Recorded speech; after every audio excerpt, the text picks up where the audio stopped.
Bonjour à tous, je suis Florent Babiotte, je suis coach en matière de schizophrénie parce que je suis passé de soigné à soignant dans l'hôpital où je fus interné. Je fais aussi des conférences, notamment une au ministère de la Santé.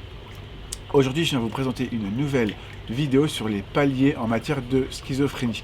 On va faire un parallèle entre un sportif et la schizophrénie. Et oui, c'est possible. En matière de sport, quand on commence un sport, au début, c'est très dur, c'est difficile, on n'est pas habitué. Donc forcément, il y a une nouvelle routine qui va s'installer, il y a des courbatures, ça va être très dur. Il faut habituer le cœur, le corps et l'esprit à, en quelque sorte, souffrir. Parce que le sport, quand on n'est pas habitué, il y a de la souffrance. Quand on est habitué aussi, vous me direz si on dépasse ses limites. Donc en fait, un sportif de haut niveau, il fonctionne par palier. Il fonctionne par palier, pourquoi? Je vais vous expliquer. Il va fonctionner par palier parce que dans un premier temps, il va se fixer un petit objectif à atteindre, puis un moyen, puis un grand objectif. D'accord? Jusque-là, tout va bien.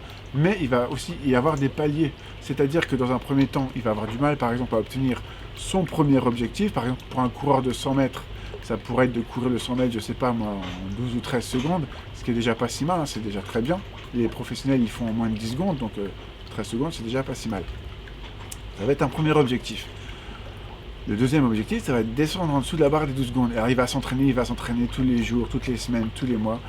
Et il va pas forcément réussir tout de suite. Il ne faut pas qu'il se décourage. Et donc il va avoir des phases en fait. Une phase de progression, quand il va commencer. Il va avoir une phase de stagnation, parce que son corps va s'habituer. Il va devoir changer un peu son programme d'entraînement. Il va même peut-être avoir une phase de régression. Et au bout d'un moment, s'il continue à faire des efforts, chaque jour, chaque mois, chaque année, il va rentrer dans une phase exponentielle, donc c'est-à-dire qu'il va avoir une phase très rapide de progression. Et bien la schizophrénie, c'est exactement la même chose. Exactement la même chose. Dans mon cas, dans un premier temps, j'ai eu une phase en fait de régression, c'est-à-dire que j'arrivais pas à me concentrer en sortant de l'hôpital. J'arrivais pas à penser. Le sport, c'était très compliqué pour moi d'en faire. Avec l'idée d'en faire, ça me sortait par les trous de nez. Je pense que certains se reconnaîtront quand je dis ça.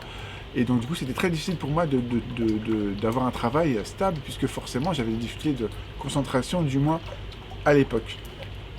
Mais j'ai vu, en fait, ma maladie comme un muscle. Et je compare aussi la schizophrénie à un muscle. La schizophrénie, elle se modèle, elle se redéfinit à travers les neurosciences, la programmation neurolinguistique, notamment.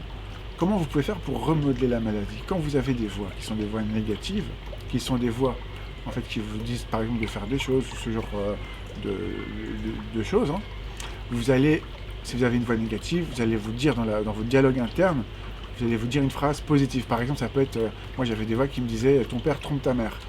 Il y avait des voix qui me disaient ça. Donc, en faisant de la programmation neurolinguistique, vous allez vous dire mon père est quelqu'un de bien, il ne trompe pas ma mère. Et même s'il trompait ma mère, ce n'est pas grave.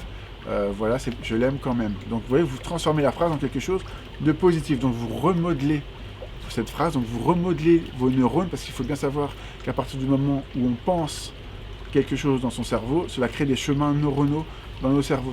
Et c'est la récurrence qui compte. Donc si vous dites ça une fois, ça ne va pas suffire. Par contre, si vous répétez cette phrase-là, à chaque fois que vous avez une phrase négative, une voix plutôt négative, vous la transformez en une phrase positive dans votre dialogue interne que vous répétez consciemment plusieurs fois. Donc vous allez transformer une situation négative en une situation plutôt positive, puisque la balance, elle va plus être comme ça, elle va être comme ça si vous vous répétez très souvent la phrase positive, parce que la voix va revenir sûrement, mais vous allez vous répéter, autant de fois que la voix revient, vous revenez avec une phrase positive. C'est un peu comme le yin et le yang dans la philosophie taoïste ou chinoise, cette dualité, c'est-à-dire d'un côté l'ombre, de l'autre côté la lumière. Cette dualité qui fait que l'ombre ne peut exister sans la lumière. Une voix négative ne peut exister sans une voix positive, du moins pour retrouver un équilibre. Donc c'est très important d'avoir cet équilibre dans les voix que vous pouvez entendre. Et ça aide beaucoup les gens que je coach, que ce soit individuellement par Skype ou au téléphone ou sur Messenger, ou en vrai, quand ils habitent pas très loin de chez moi. Et donc du coup, c'est vrai que c'est très important d'avoir cette technique-là de programmation neurolinguistique, c'est-à-dire de remodélisation de vos phrases, de reformulation de vos phrases. Donc voilà, je répète, n'hésitez pas quand vous avez une voix négative à la transformer en une voix positive. Donc pour cette vidéo sur les paliers, il faut également voir certaines choses. Il faut voir l'apport du mental, parce que je vous ai fait une vidéo sur le mental, mais j'ai oublié de vous dire quelque chose. Le mental, c'est aussi un muscle qui comme les paliers en fait, hein, comme la schizophrénie, qui se redéfinit, qui se modélise, voilà, qui se reconstruit. Le cerveau, c'est comme Google. Si vous avez une intention, si vous mettez sur Google, par exemple, cherche-moi la définition de la schizophrénie. Vous allez avoir la définition de la schizophrénie, mais peut-être que c'est pas ce que vous vouliez, peut-être que vous vouliez juste des témoignages sur, je sais pas moi, les voies liées à la schizophrénie. Donc si vous donnez quelque chose d'imprécis, votre Google va vous faire une réponse imprécise plutôt. Le cerveau, c'est exactement la même chose. Si vous lui demandez quelque chose d'imprécis, il va vous donner un objectif, des solutions plutôt imprécises. Si vous avez un objectif imprécis, vous aurez des solutions imprécises, donc ce sera très difficile d'atteindre cet objectif. Et là où je voulais en venir, c'est qu'il vous faut vous fixer des petits objectifs, comme je vous disais dans la vidéo sur le mental, mais aussi n'oubliez pas de vous fixer des grands objectifs. C'est pas parce que vous êtes atteint de cette maladie-là que vous ne pouvez pas réaliser de belles choses. J'en suis la preuve, il n'y a pas que moi, il y a plein d'autres gens qui réussissent, qui ont fait de belles choses. Donc vous pouvez aussi le faire. Mais pour ça, il faut fixer des petits objectifs tous les jours. Ça peut être faire la vaisselle, ça peut être bien s'habiller, ça peut être... je sais pas, ce que vous voulez en fait. C'est à vous de trouver vos petits objectifs. Pour ce faire, vous pouvez aussi vous fixer une phrase d'ancrage. Une phrase d'ancrage, c'est une phrase, j'en ai parlé dans une autre vidéo sur la schizophrénie. Une phrase d'ancrage, ça peut être tout est possible. Voilà, ou rien n'est impossible. Quelque chose qui vous met en train, qui vous met dans le mouvement, qui vous motive, qui vous booste, qui vous permet de vous transcender. Donc ça, c'est très important. Une phrase d'ancrage. Et ça, c'est à vous de la trouver parce que chacun va avoir une phrase d'ancrage différente. Le tout, c'est d'en avoir une, quelque chose qui vous motive. Ça peut aussi être d'écouter de la musique, un morceau qui vous booste. Vous voyez, il y a plein de choses comme ça que vous pouvez faire pour passer à l'action. Et là où je voulais en venir, c'est que, effectivement, le cerveau, c'est un muscle. Et donc, quand vous posez un objectif dans votre cerveau, et j'entends déjà dire, mais quand on est atteint de schizophrénie, on ne peut pas avoir des objectifs, mais bien sûr que si, et surtout vous devez en avoir parce que ça maintient en vie d'avoir des objectifs, des petits, des moyens et puis des grands. Quand j'ai écrit mon premier livre Obscure Clarté, et puis j'ai tendu la main après, j'avais cet objectif d'écrire le livre. Je savais que ça allait être très dur, donc je me suis fixé un petit objectif d'écrire au moins 5 minutes tous les jours. Parce que j'avais des difficultés de concentration à l'époque. Après, donc comme je me suis acharné, forcément, j'ai poussé mes limites, et ces 5 minutes, elles sont devenues 10 minutes, puis 20 minutes, puis 30 minutes, puis 1 heure, puis 2 heures. Maintenant, je peux écrire très longtemps si je veux, alors qu'avant, ça m'était très difficile. J'ai toujours un traitement et je fais très attention, mais mes capacités de concentration ont augmenté, parce que le muscle est comme un cerveau, plus vous l'entraînez, plus il va progresser. Donc par rapport à la schizophrénie, il ne faut pas écouter les gens qui vous disent que vous ne pouvez pas faire. Si vous pouvez faire, rien n'est impossible, je répète, rien n'est impossible. Donc voilà, moi c'est ma phrase d'ancrage, à vous de vous trouver la vôtre. Je récapitule pour tout ce que j'ai dit.